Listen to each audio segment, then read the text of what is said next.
शंभूच्या करामती दाखवते. आमचा जो ओटा आहे ना तो शेणाने सारवायचा तो त्याने आल्यापासून हे बघा हा सगळं उकळलेला आहे. त्याला मज्जा वाटते. इथं जर त्याने काय इथं आम्ही काय अंथरून वगैरे टाकलं नाही ना तो ते उकरतोय आणि त्याला खेळत बसतोय. मग थोडंसं झालं की पुढं सरकतो तिथं उकरतो आणि खेळत बसतो. तोंडात वगैरे घालत नाहीये पण त्याला मज्जा वाटते नेमकं काय आहे काय नाही. इतके दिवस म्हणजे तो लहान होता तेव्हा पण उकरायचा पण आता तर जास्तच उकरायला लागलाय. नमस्कार मंडळी, कसे आहात सर्वजण? आय होप मजेत मस्त असाल. स्नो अँड मम्मा मध्ये मी सरस्वती तुमचं खूप खूप स्वागत करते. आज आहे गुरुवार आणि काल आम्ही आलेलो आहोत माझ्या माहेरी ह्याच्यासाठी आलेलो आहोत की शंभूच्या आजोबांना म्हणजे आम्हाला भेटायला यायला जमतच नव्हतं. घरी म्हैस आहे मग म्हैशीची धार काढायची आणि शेतातली पण भरपूर कामं आलेली होती म्हणून त्यांना काही यायला जमतच नव्हतं. म्हणून मग ते म्हणले की तुम्हीच या मला भेटायला. कारण की किती 2 महिने झालं आम्ही जाऊन. आई 2 वेळेस आली होती मला भेटायला पण त्यांना यायला जमलंच नाही का शेतातली पण कामं असल्यामुळे आणि जनावरांचं पण बघायला लागतं आणि ती मेन म्हणजे म्हैस आईला धार देत नव्हती म्हणून त्यांना काही यायला जमलंच नाही. प्रयत्न केला तिने धार काढायचा पण ती म्हशीने 2 दिवस धारच दिली नाही म्हणून त्यांनी यायचा प्लॅनच कॅन्सल केला. मग म्हणलं आपणच जावं.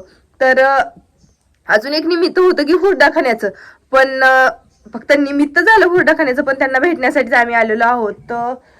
आणि आज सगळेजण रानात गेलेले आहेत कारण की आज ऊस तोडणीचा शेवटचा दिवस आहे आणि 2 गाड्या भरतील. ऊस पूर्ण तोडून झालेला आहे आणि ते आता गाडी भरतील आणि ती ऊस लावायचा आहे. मग दादा गेलेत आणि मग आका पण गेली की म्हणली जाऊन मी बघून येते कुठपर्यंत आले कुठपर्यंत नाही.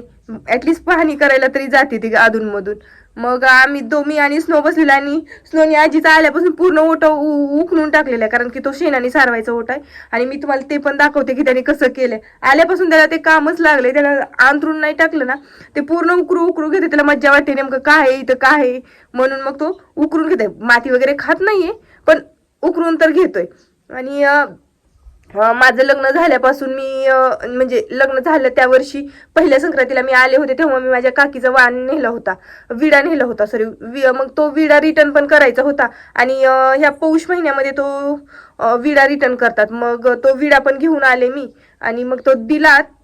मग अशीच झालं ते आम्ही हळदी कुंकू वगैरे केलं आणि आता निवांत बसलेलो आहोत.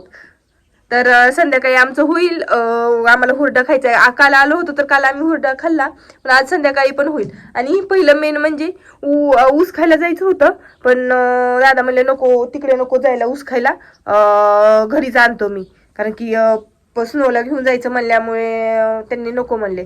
मग म्हणलं आज निवांत बसावं आराम करावं म्हणून मी बसलेले. आणि हे बघा इथं स्नोची झोळी बांधलेली आहे.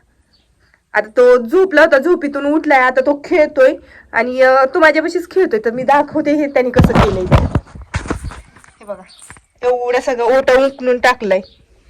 हे पूर्ण इकडं नाही उकळलं त्यांनी पण इकडं खूप सारं उकळलंय. आणि आता साहेबांना सर्दी पण झाली. आता वाजलेले संध्याकाळचे 6 आणि आम्हाला खायचंय हुरडा आणि हुरड्याची तयारी चालली आहे. हे बघा इथं लसूण आहे आमचा आणि ही लसणाची पात खुडून मला चटणी करायची हुरड्यासोबत खायला. मला गूळ आणि हुरडा नाही आवडत, मला चटणी आवडते. तर मी आता चटणी करणार आहे. आणि हे बघा इथं थोडेसे कांदे आहेत आमचे, इकडे थोडेसे आणि इकडे आमची ज्वारी आणि ते लसूण आहे. छान लसणाची पात घेऊन जाते मी. पाण्याचं प्रमाण कमी आहे म्हणून हे आता असं व्हायला लागलाय. लसूण तरी बऱ्यापैकी मोठा झालाय. इथे आकाने मेथी लावली आहे, मेथीला फुलं आलं तर छान आहे. तरी पण जास्त दिवस नाही झालेले. इकडे असे एवढं लसूण वगैरे कांदे तर आणि इथे कोथिंबीर एवढीच लावली ह्यावेळेस तरी आहे बऱ्यापैकी. आणि ही ज्वारीवर चिकटा पडलाय बघा. यातली काढली आकाने ज्वारी कंस तरी पण चांगली आहे. आता मी चटणी करून घेते पहिल्यांदा. तर आता शेंगा फोडण्याचं काम चालू आहे. चटणीसाठी शेंगदाणे लागणार आहेत मला. तर मी पहिल्या तर शेंगा फोडून घेते. हे बघा आणि शेंगा फोडून झालं की थोडंसं मीठ, लाल चटणी आणि जी मगाशी आणली होती ती लसणाची पात ते एकत्र करून उकळीत कुटायचं किंवा मग म्हणजे उकळीतच कुटायचं. एकतर मिक्सरमधनं नाही काढायचं. मिक्सरमधनं काढलं की ते खूप बारीक होणार आणि त्याला अजिबात चव लागत नाही. म्हणून मी उकळीत कुटणार आहे. ते पण तुम्हाला दाखवते. आणि स्नो तिकडे खेळतोय. एक मिनिट बघा, इथं स्नो खेळतोय. ह्याला फक्त आतून बाहेर करायचं, बाहेरून आत करायचं आणि काहीतरी तोडाफोडी करायचं. हे उचलणार, ते उचलणार, कामच आहे तेवढं. आणि सगळं मगाच्या पासून खूप वेळ त्या मांजराच्या पाठीमागं पळत होता. ते मांजर त्याला सापडत नाही, ती त्याच्या पाठीमागं पळतोय. स्नो, ते तांब्या तोंडात घालू नाही. इकडे बघ, चल. बबडे, हे बघ माझ्याकडे काय आहे. त्याच्याच नादात आहे तो. हे बघा, मी एवढं घेतलंय सामान: शेंगदाणे, लसणाची पात, मीठ आणि लाल चटणी. आता मी ह्याची करणार आहे चटणी. मी केल्यावर दाखवते. बघा, इथं आमची चटणी करून रेडी झालेली आहे. जरा मोठाडच ठेवली कारण की मोठी खायला छान लागते. आणि हे सगळं एकत्रच टाकून कुटलेली आहे. चला मग आता आपण जाऊ हुरडा खायला. विस्तो पाडायचं काम चालू आहे. गोवऱ्या टाकल्यात आणि थोडं सरपण टाकून मोठा जाळ केलाय. आता त्यात विस्तू पड आणि गोवऱ्याचा छान. आणि मग त्यात हुरडा भाजायचं. काल पण इथेच केलं होता, पण काल जरा लवकर केलं होतं. आज खूप उशीर झालाय. बघा, आणि तिकडं आमची पूजा माऊ जाऊन रुसून बसली आहे. आता माझ्या हातात शंभू आहे, त्याच्यामुळे मला ते काही झूम करता येत नाही.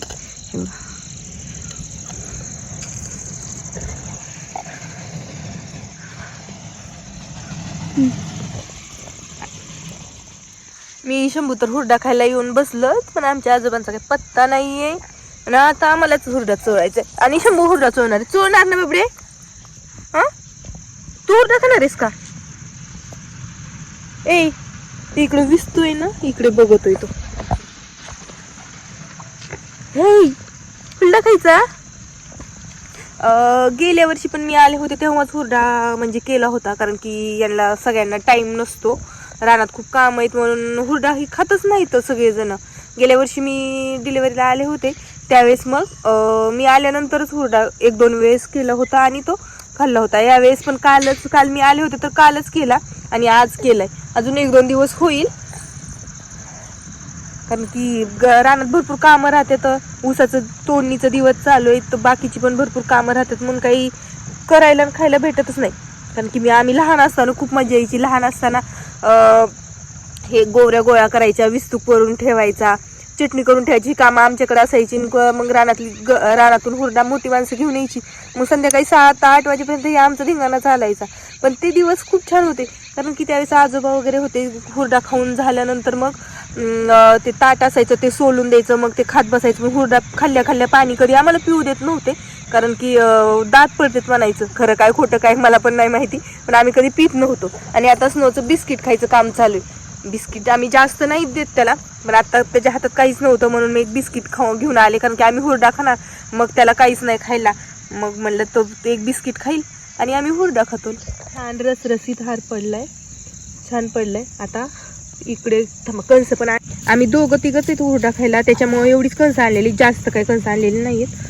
गुळभेंडी आणली का? साधाच हुरडा आहे आज, गुळभेंडी नाही आणली.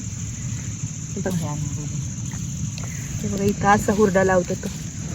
हे कणीस असं लावायचं, मग ते चांगलं भाजलं की आता काही पहिली हातावर चोळायची, पण आता कोण हातावर चोळत नाही, तर दगडावर चोळणार आहे. दादा नाही येत त्याच्यामुळं मग बघू आता भाजल्यावर पण मी दाखवते तुम्हाला. हे बघा, असं हुरडा चोळण्याचं काम चालू आहे. दगडावरच चोळतात आणि हा छान असा हिरवागार हुरडा पडलाय बघा. आता हा हुरडा आम्ही खातो. इकडे बघा, इथे पण थोडीशी कणसं भाजलेली आहेत. आणि ही पहिलं बघा, हे असं हातावर चोळत होती. पहिली लोक ज्वारी काढायची आणि मग संध्याकाळी येऊन हुरडा. छान छान. आता आम्ही हुरडा खाणार, हो ना स्नो? स्नो खा हुरडा, हो खाऊ बाय. अय्यो, स्नो हुरडा खातोय. इकडे स्नोची मनी माऊ पण आली हुरडा खायला, आणि ही सगळ्या सांगते सगळ्या. खा बरं, येतो तुला खायला?